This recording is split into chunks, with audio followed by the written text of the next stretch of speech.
Qala Allah Ta'ala qala masnadika sapa Allah Gusti Allah Ta'ala maru Gusti Allah Innal ladzina ya'kuluna amwalal yatama zulman innama ya'kuluna fi butunihim nara wa sayaslawna sa'ira Innal ladzina sesungguhnya sak temene wong-wong akeh, sesungguhnya orang banyak al yakuluna yang podo makan sapa alladzin makan amwalal yatama ing bandane hartane anak yatim oleh makan mau zulman krana nganiaya innama yakuluna sak temene podo makan sapa alladzin fi butunihim ing dalem perut-perute alladzin naron ing api neraka wa sayaslauna lan bakal manjing sapa alladzin sa'ira ing neraka sa'ir. Sesungguhnya orang-orang yang memakan harta anak yatim secara zalim. Malah kalau enggak zalim enggak apa-apa. Secara zalim sesungguhnya sama saja dia sebetulnya telah makan api. Di dalam perutnya itu dia makan api. Dan orang seperti tadi akan dimasukkan ke dalam neraka sa'ir. Jadi kalau ini mengibaratkan, jadi ini sebetulnya ibaratnya bukan hanya anak yatim saja. Gini maksud saya, haram itu yang bersifat zati, ada bersifat maknawi. Sesuatu yang tidak boleh ada dua, yaitu haram yang bersifat zat. Misalkan daging babi, daging anjing, daging celeng.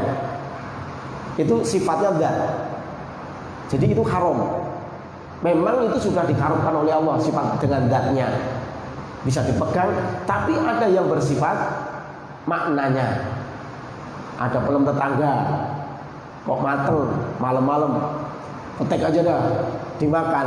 Pelemnya mangganya tadi itu halal, tapi ketika dia makan itu sebetulnya haram secara maknawinya. Ya sama itu jadi judulnya halal tapi haram apa kan gitu aja deh. Makan pelemi tetangga, makan mangganya tetangga nggak izin.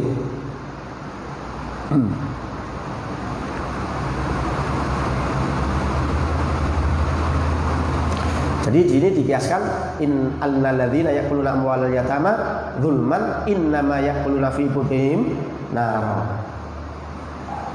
Kalau saya nggak bakar gimana? Kalau saya nggak makan harta anak yatim tak bakar boleh nggak? Tak ambil tak bakar, nggak dimakan. Jadi terkadang Quran ini Pak, Quran itu bahasanya sangat istimewa. Jadi Quran ketika mengisyaratkan seperti ini, maka ulama itu memberikan satu hukum itu ada pakai Quran, pakai hadis, pakai ijma, pakai qiyas. Kalau Al-Quran mengatakan bahwa kita memakan harta anak yatim itu nggak boleh, berarti membakarnya juga nggak boleh. Itu namanya qiyas. Hukum menyamakan. Kayak gini lah, bahwa siapapun di bulan Muharram ngusap kepala anak yatim, maka akan diberikan hitungan pahala sebanyak rambutnya anak yatim, dan dia nanti dengan orang itu dengan Rasulullah hakada sangat dekat banget. Alias anak yatim itu di samping Rasul, orang yang menyantuni yang ngusap rambutnya anak yatim di sampingnya Rasul juga. Yang dimaksud bukan ngusapin. Kita salah arti itu. Kita ngusapin aja deh. Ngelalui sedekah enggak ikut ngusapin. Ngusapin doang loh. Anak yatim begini 1000 tak ngusapin juga tiap hari juga Pak. Kalau cuma dalilnya ngusapin. Itu kiasan. Bapak nggak ngusapin pun gitu. Tapi ketika ada santunan bapak justru yang nyantuni sama yang ngusapin nggak dapat apa-apa. Saya ngusapin, saya dapat ya yang sedekah. Jadi jangan diartikan letterlek banget. Dohiriyahnya itu ngusap anak yatim bukan seperti itu, menyayangi kemudian. Jadi jangan kita terpancing wah ngusapin itu usap. Ya nggak apa-apa sih gitu. Tapi pemahaman yang seperti itu keliru. Sebetulnya maksudnya bukan ngusapin. Ngusapin itu kan tanda sayang, tanda perhatian, tanda punya empati. Empati apa? Simpati apa empati? Dan lain-lain. Itu menandakan itu. Jadi artinya itu masih banyak. Mujmal, artinya itu kemana-mana. Yo nyantuni, yo ngomong yang api, yo nolong, yo apa semua. Kalau berani nikahin ibunya, berani nggak Mas Bambang?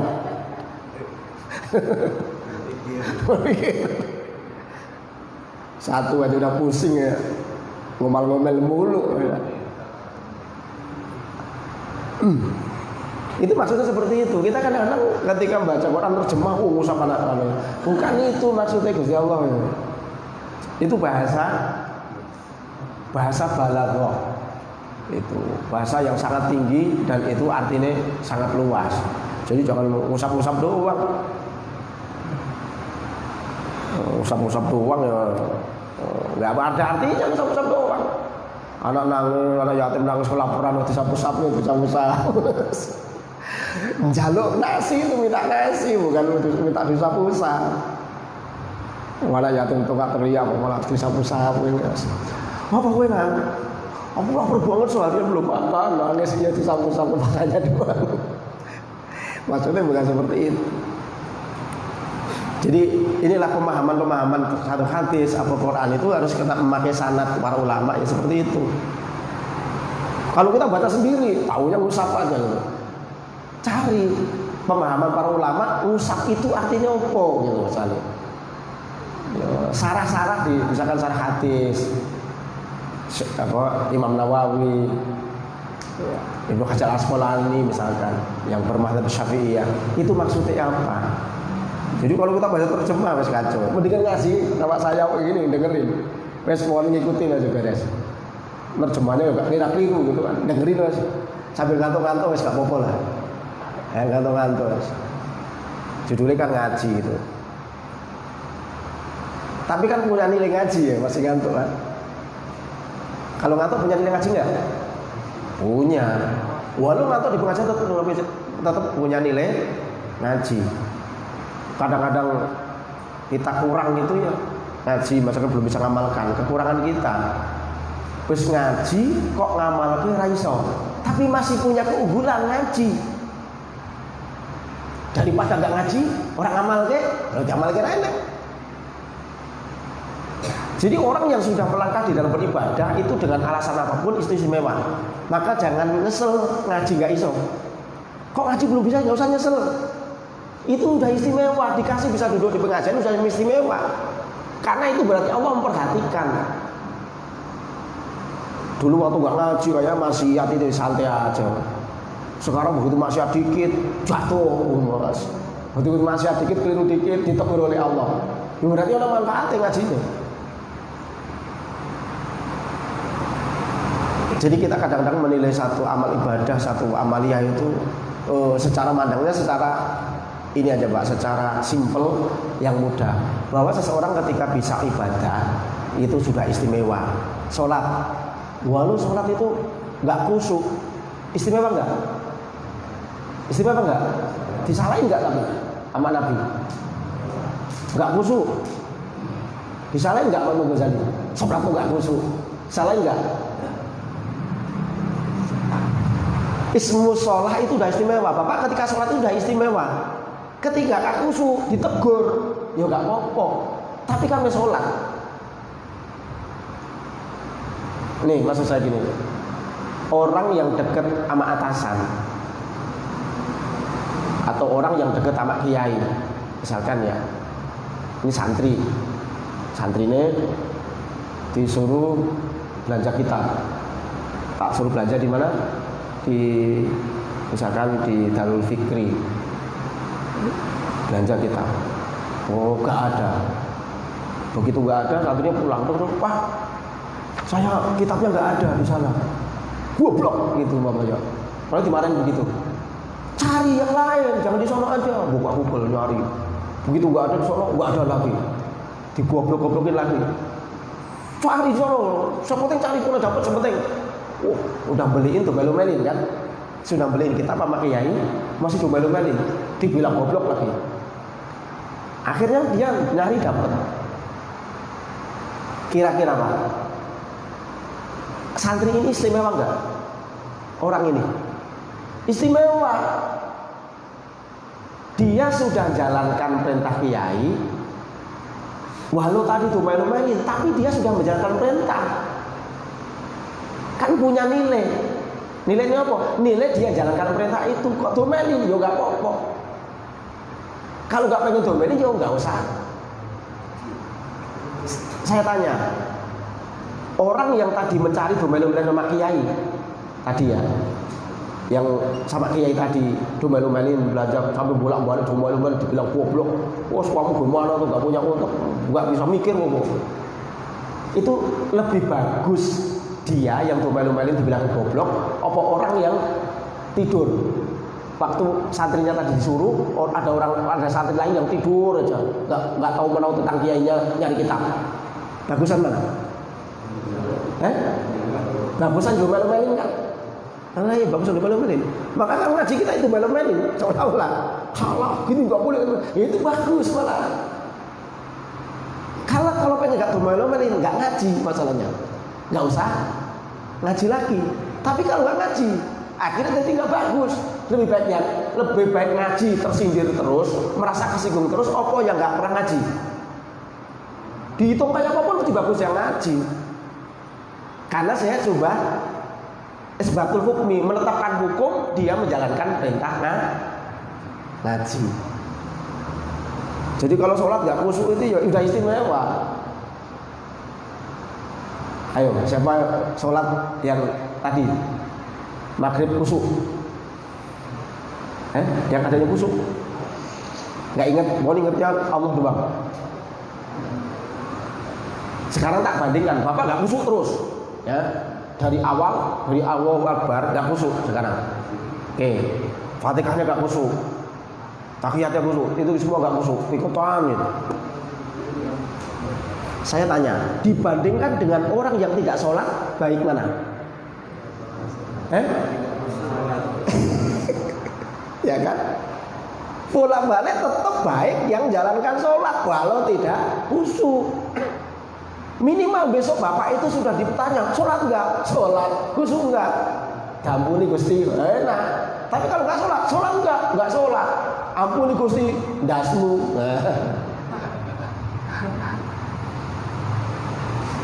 Jadi ismul fi'li. Jadi hakikat kita menjalankan sesuatu itu udah istimewa. Jadi bapak ibu ini jangan menuntut harus pinter. Aku juga sama. Ketika saya mengajar ini saya tidak menuntut bapak pinter, tapi aku hanya menjalankan perintah bahwa disuruh ngaji. Dan ketika kita disuruh wa'allamahu, pertama ngalam kita belajar dan mengajarkan. Itu aja. Nggak ada urusan bapak pinter nggak pinter. Nggak menjadi beban saya, bapak paham nggak paham, terus penting gitu aja lah.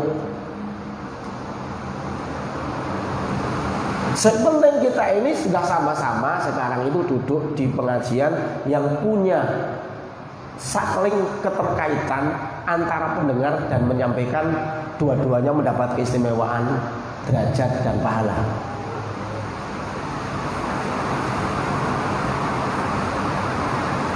Jadi pokoknya kalau ngaji itu lupa nggak paham duduk aja.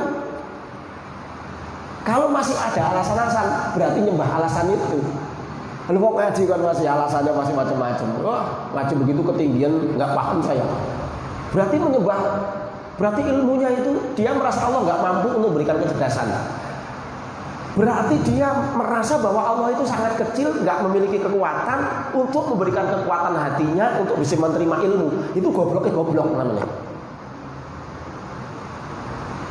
Wah, ilmu itu ketinggian. Kecuali ilmu apa?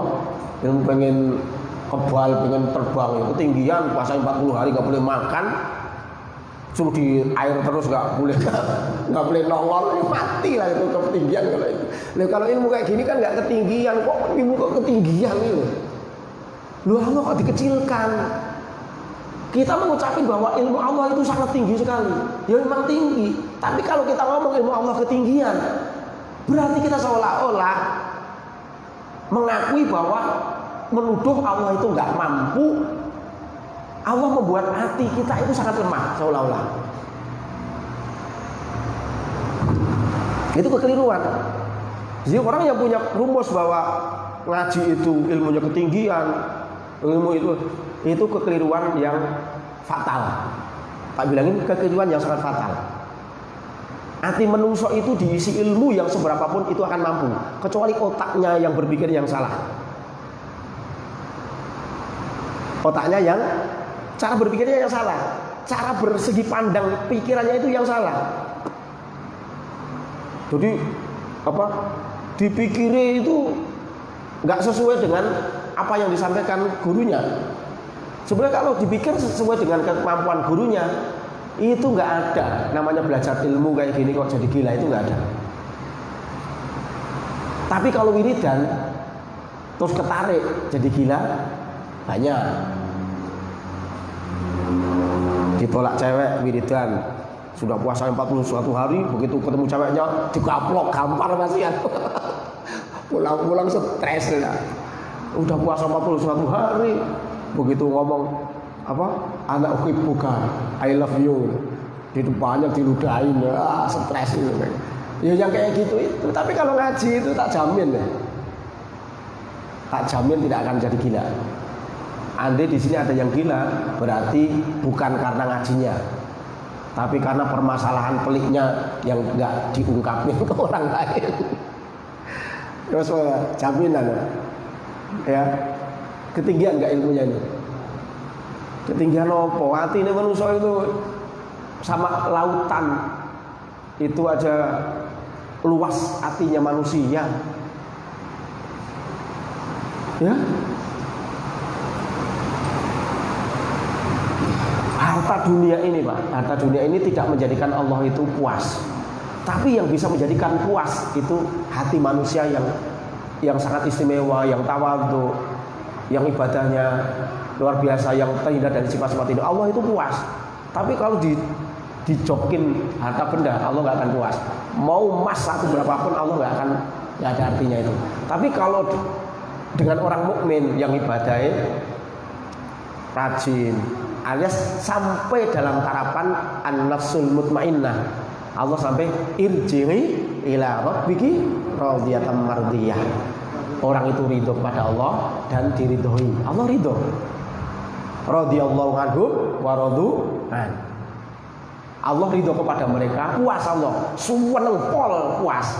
Kayak bapak kalau puas, nilainya anaknya begitu diajarin malam-malam, begitu nilainya begitu besok diajarin bapaknya semalaman gitu ya bapaknya.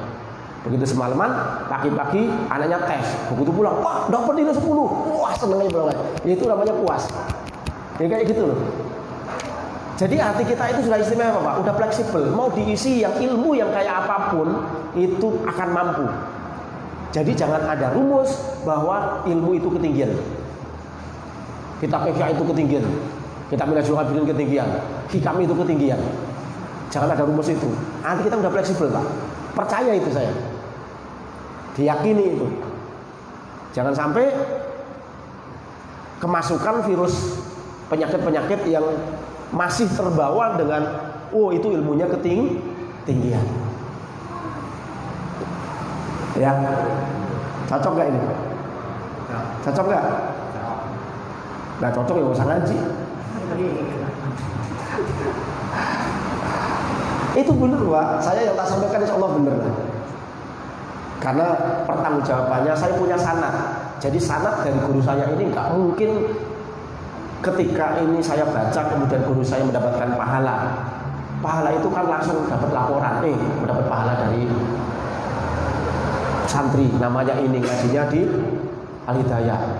Mudah-mudahan ilmunya manfaat, selamat semua. Akhirnya nggak gila kan? Ya yang menjadi masalah kalau nggak ada gurunya itu. Nerangkanya ngawur, salah sekolah nggak karu-karuan, udah stres semua. Ini gimana ini? Kan jadi stres muridnya kalau gitu. Ya kalau punya sanad mah beres urusan. Sanadnya guru.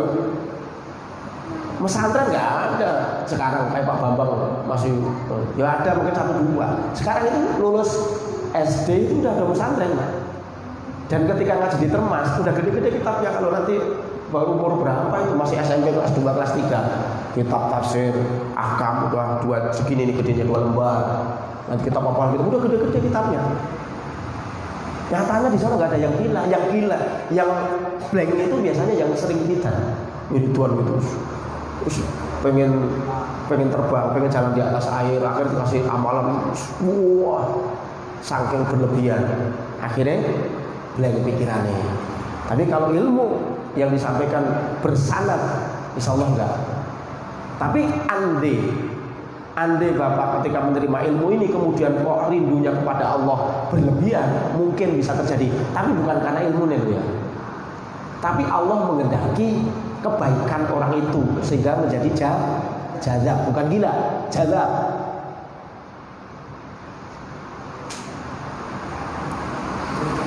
Ayo, Pak Bang, jadi jazab dulu Pak. Duluan. Lo pakai syariat insya Allah nggak jahat. Jadi kalau takdirnya dadi wali ya dadi walinya dadi wali sing yang nampaknya biasa. Karena apa? Tahapannya jelas. Kalau tahapannya nggak jelas kan jadi dulu jadab dulu.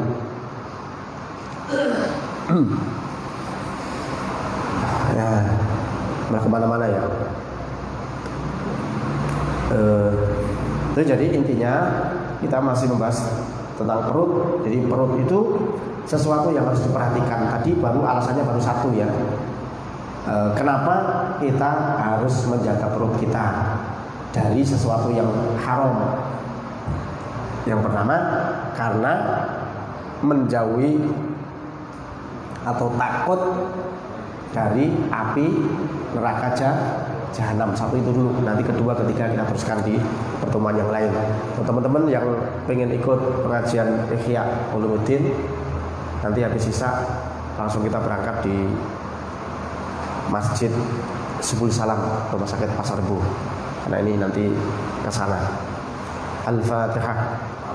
أعوذ بالله من الشيطان الرجيم بسم الله الرحمن الرحيم الحمد لله رب العالمين الرحمن الرحيم مالك يوم الدين إياك نعبد وإياك نستعين اهدنا الصراط المستقيم صراط الذين أنعمت عليهم غير المغضوب عليهم ولا الضالين آمين اللهم صل وسلم على سيدنا محمد وعلى سيدنا محمد اللهم انفعنا بما علمتنا وعلمنا ما ينفعنا وزدنا ما ينفعنا وذكرنا ما نسينا اللهم إنا نستودعك ما علمتنا فارتده إلينا عند حاجاتنا إليه ربنا آتنا في الدنيا حسنة وفي الآخرة حسنة وقنا عذاب النار صلى الله عليه وسلم محمد وعلى آله وصحبه وسلم بفضلك سبحانك رب العزة عما يصفون سلام على المرسلين الحمد لله رب العالمين اللهم بارك. Assalamualaikum warahmatullahi wabarakatuh.